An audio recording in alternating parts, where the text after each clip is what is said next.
दूसरी जो सवाल, सबसे बड़ा सवाल है आप लोगों का कि सर हम टाइम मैनेज नहीं कर पाते हैं। पहली बात तो हम गलतियां कर रहे हैं, ठीक है। गलतियों को दूर करने के लिए आपने कोई स्ट्रेटेजी नहीं अपनाई, गलतियों को दूर करने के लिए आपने विश्लेषण नहीं किया, गलतियों को दूर करने के लिए आपने एक्शन नहीं लिए, ठीक है। और कॉन्फिडेंस, भाई गलतियों को दूर करोगे और उसके बाद आप चौथी सबसे इंपॉर्टेंट कॉन्फिडेंस लाओगे, तभी तो आपकी तैयारी में उत्साह आएगा। यदि आप डिप्रेशन में पढ़ाई कर रहे हैं तो वो पढ़ाई कोई काम की नहीं है, वो याद ही नहीं होगा। इंपॉर्टेंट चीज है कि जब गलतियां हो गई, उन गलतियों को लिखा, उनको नोट किया और अगले दिन से उन पे वर्क करना शुरू कर दिया कि यार अब इन चीजों के साथ मुझे आगे बढ़ना चाहिए और उसके आउटकम्स देखने हैं, ठीक है। उससे धीरे धीरे कॉन्फिडेंस आएगा और वो कॉन्फिडेंस तुम्हारे रिवीजन को, तुम्हारी प्रैक्टिस को 4 गुना बढ़ा देगा और तुम एग्जाम तक जाते फील करने लगोगे कि सर मैं बहुत अच्छा फील कर रहा हूं। तो ये चीजें वो हैं जो सच में आपके लिए बहुत जरूरी हैं, जिनको आप फॉलो नहीं कर रहे हैं। आप तीन तीन चार चार चीजों में उलझे हुए हैं, यूट्यूब भी, सोशल मीडिया भी, कोचिंग क्लासेस भी, टेस्ट सीरीज भी, उसका कंटेंट भी। वो कहेगा यार मेरे वाला कंटेंट बहुत गजब का है। यार होगा ना उसका कंटेंट गजब का, सबके अपने अपने पढ़ने के अलग सोर्स हैं। कभी कोई एक कंटेंट पढ़ के थोड़ी हुआ है, सबके अपने अलग पढ़ने के तरीके हैं। अपनी साइकोलॉजी किताब रास्ता में सबसे अधिक बच्चे पढ़ते हैं, फिर भी हो सकता है कि 20% बच्चे अपनी किताब नहीं पढ़ते हैं, हो सकता है उन्हीं से भी सिलेक्ट होते होंगे, क्या फर्क पड़ता है।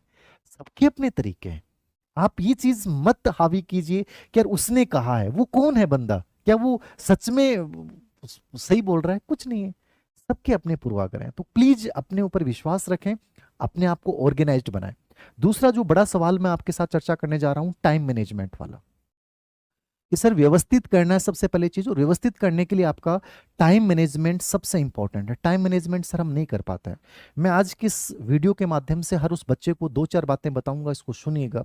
टाइम मैनेजमेंट करने के लिए सबसे बेस्ट तरीका है, मैंने पहले भी कहा था कि जनवरी तुम्हारा यदि प्रोडक्टिव नहीं जाएगा, तुम्हारा फरवरी डाउन होगा, और जनवरी फरवरी खराब चले गए, मार्च तुम्हें मार डालेगा, याद रखना, मार डालेगा। तुम्हारा कॉन्फिडेंस जीरो, तुम्हें लगेगा कॉन्फिडेंस से बाहर हूं, अगली नई वैकेंसी में तैयार हो जाऊंगा। इसलिए मैंने कहा था कि जनवरी को प्रोडक्टिव बनाना। तुम हर दिन बर्बाद कर देते हो, वो अगला दिन भी तुम्हारे बर्बाद की कहानी लिखा जाती है। आज का दिन तुमने खराब कर दिया, आज की नाइट खराब कर दी, कल का दिन तुम्हारा खराब होगा, तय मान के चलिएगा। जीवन में टाइम मैनेजमेंट वो घूमता है, ये सर्किल है। तो कोशिश कीजिए, जीवन एक एल्गोरिदम, मैंने इसलिए एल्गोरिदम इसलिए आपकी की गलतियां तुम्हारे सामने बार बार आएंगी, तो गलतियों से बचना है। तो टाइम मैनेजमेंट मोस्ट इंपॉर्टेंट। क्या करना है सुनिएगा मेरी 3 बातें। दिन को विभाजित कीजिए, आपको दिन को 3 भागों में कम से कम विभाजित कीजिए, आप 4 में भी विभाजित कर सकते हैं। और मैंने पहले भी बोला है, टाइम मैनेजमेंट के लिए सबसे इंपॉर्टेंट है कि आपकी शुरुआत बहुत इंपॉर्टेंट होनी चाहिए। जैसे मैंने कहा था कि जनवरी की शुरुआत बहुत महत्वपूर्ण होनी चाहिए। जनवरी में आपको बहुत अच्छी अच्छी चीजें करनी थी, गलतियां बहुत कम करनी थी, वो आपको कॉन्फिडेंट बना देता।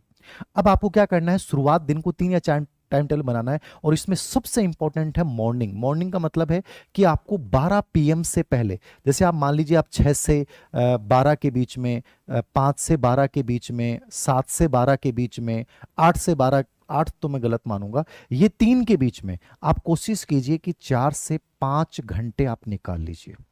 और इसको आप ग्रीन घंटे बोलेंगे। क्या बोलेंगे आप इसको? ग्रीन, जिसको आप फॉलो करना है मेरे अकॉर्डिंग इसको ग्रीन मानेंगे आप। ग्रीन वो टाइम है जो जहां आपको वो सबसे हार्ड टॉपिक, जो आपके सबसे सिलेक्शन में सबसे इंपॉर्टेंट रोल अदा करने वाले हैं, वो ये घंटे यही हैं आपकी जिंदगी के। इनमें से आप 4 से 5 घंटे निकालिए, सुबह के टाइम में कहीं भी बिताइए, बट ये सबसे प्रोडक्टिव बनाइए इन घंटों को। यदि ये 5 घंटे आपके प्रोडक्टिव बन गए ना, आपका पूरा दिन गजब का बन जाएगा। और मैं कह रहा हूं 5 महीने इसको फॉलो कर लीजिएगा, मजा आ जाएगा। फिर आप जैसे 12 बजे के बाद, फिर 12 से जो 4 का टाइम है ना, वो एक प्रकार से येलो टाइम होता है। येलो टाइम का मतलब होता है 12 से 4 पे, मतलब इस टाइम में आप में उतनी ऊर्जा नहीं रहती है, तो इस समय आपको PYQ हल कर सकते हैं। इस समय आप थोड़ा रेस्ट कर सकते हैं। इस समय आप अपने नोट्सों को संक्षिप्त, वैसे मैं कभी समर्थक नहीं हूं कि बच्चे कहते हैं नोट्स बनाने चाहिए नहीं बनाने, मैं कभी नहीं कहता कि नोट्स बनाने चाहिए। मैं कहता हूं कि आप क्वालिटी टाइम क्यों लिखने में बिता रहे हो, आप जो किताब है उसी को अंडरलाइन कीजिए, उसी में लाइन को काट दीजिए, उसी में। मैं तो हमेशा लिख लिख के ऐसे अंडरलाइन कर करके बनाता था, मैंने कभी नोट्स बनाए नहीं। तो ये आपका नज़रिया है। और जब समय कम हो तो नोट्स नहीं बनाने चाहिए, उसी में आप अपने शब्दों में लिख लिख के चीज़ों को संक्षिप्त कर दीजिए। तो 12 से 4 के टाइम को येलो टाइम जो है, इसमें आप चीज़ों को संक्षिप्त कर सकते हैं। पीवाईक्यू हल करने का बढ़िया टाइम है ये, जिसमें आप में इतनी एनर्जी नहीं होती, बट पीवाईक्यू जो है उनमें ज़्यादा एनर्जी चाहिए नहीं होती, इसलिए मैंने हमेशा इस रूप में यूज किया, देख लीजिएगा। फिर आप जैसे 4, 4:30 से 4 बजे से लेके 8 बजे का जो टाइम है, इसको आप एक प्रकार से रेड जोन वाला टाइम होता है, ये शाम को का टाइम होता है। इस टाइम में मेरे अकॉर्डिंग आपको 1 या 2 घंटे डिस्कशन करना चाहिए। कोई दोस्त को आपको टारगेट देना चाहिए कि ये टॉपिक तुम मुझे पढ़ाओगे, ये मैं पढ़ाऊंगा, ठीक है। या उस समय आप जो है कोई भी ऐसा इजी जो बड़ा रुचिकर विषय है उसको आप इस समय पढ़िए, ठीक है। क्योंकि इस समय आप थक चुके होते हैं और आपका माइंड नई चीज़ों को अडेप्ट नहीं कर पाता है, तो रिवाइज की हुई चीज़ों को इस समय दोबारा से रिवीजन कर सकते हैं। तो रिवीजन वाला टाइम ये मैं बोल सकता हूँ, और डिस्कशन का टाइम इसको अपन बोल सकते हैं। उसके बाद आपका 8 से 11 के रात को 8 से 11 के बीच का समय ये वापस से ग्रीन टाइम बन जाता है, ठीक है ना। या 9 से 11 के बीच में 2 घंटे रात को फिर से आप एक अच्छे विषय के लिए निकालिए। इस प्रकार से 3 से 4 कैटेगरी में यदि आप पूरे दिन को विभाजित करते हैं और डेली आप आत्म मूल्यांकन करते हैं, तो मुझे लगता है कि आप बहुत बड़े से बड़े सिलेबस को बहुत अच्छे से कवर कर सकते हैं। ये टाइम मैनेजमेंट का एक फार्मूला जो एक यूनिवर्सिटी के अध्ययन के बेस पे भी है, और स्पेशली मैंने बहुत इसको फॉलो किया था। मैंने डायरी में कहीं एक लेख पढ़ा था, उसके अकॉर्डिंग इन चीज़ों को फॉलो किया था मेरे स्टडी टाइम में। आप भी इसको फॉलो कर सकते हैं। मॉर्निंग टाइम को सबसे अधिक प्रोडक्टिव बनाना, एक सर घंटे के आधार पे पढ़ें, टॉपिक वाइज पढ़ें। मेरे अकॉर्डिंग आपको संतुष्टि क्या मिलती है वो ज़्यादा इंपॉर्टेंट है। आपको लगता है कि मुझे टॉपिक कवर करना है, मुझे उससे खुशी मिलती है, या मुझे लगता है कि मैं 2-2 घंटे के स्लॉट बना लूँ, उससे मुझे अच्छा लगता है।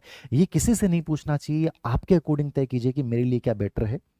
और नोट्स का मैंने बता दिया है। ये थोड़ा सा टाइम मैनेजमेंट में आप ये 2-3 चीज़ें आप फॉलो कर सकते हैं।